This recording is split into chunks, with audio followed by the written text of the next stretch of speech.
मुठा नदी पात्राखालून धावली मेट्रो।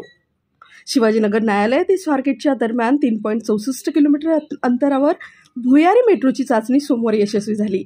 मुठा नदीच्या पात्राखालून सुमारे 13 मीटरवरून पहिल्यांदाच मेट्रो धावली। 2 महिन्यांनी शिवाजीनगर न्यायालय ते स्वारगेट दरम्यानचा मार्ग प्रवाशांसाठी खुला होण्याची शक्यता आहे।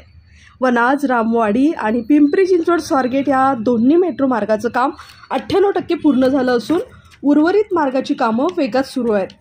पिंपरी चिंचवड स्वारगेट मार्गावर मेट्रो सध्या पिंपरी चिंचवड ते शिवाजीनगर न्यायालयादरम्यान धावतीये।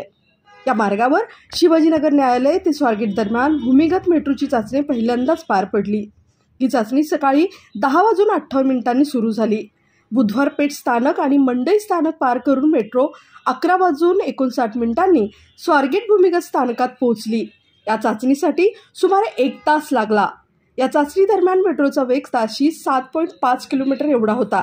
ही चाचणी नियोजित उद्दिष्टानुसार झाली आहे। भूमिगत मेट्रो मार्गाचं काम करण्यासाठी मुठा, मुळा आणि पवना या 3 टनेल बोरिंग मशीनचा वापर करण्यात आला होता।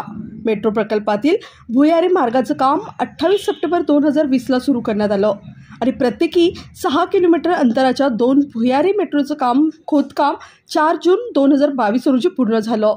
भूमिगत मेट्रोमुळे 2 महिन्यात पिंपरी चिंचवड महापालिका स्थानक ते स्वारगेट स्थानक असा प्रवास करणं शक्य होणार आहे।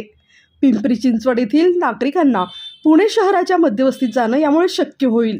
तसंच कसबा गणपती, दगडूशेठ गणपती, रविवार पेठ, भाजी मंडई, स्वारगेट बस स्थानक, मुकुंदनगर, कसबा पेठ, लक्ष्मी रस्ता, कमला नेहरू रुग्णालय, गाडीखाना आदी ठिकाणी मेट्रोनं जाणं नागरिकांना शक्य होणार आहे।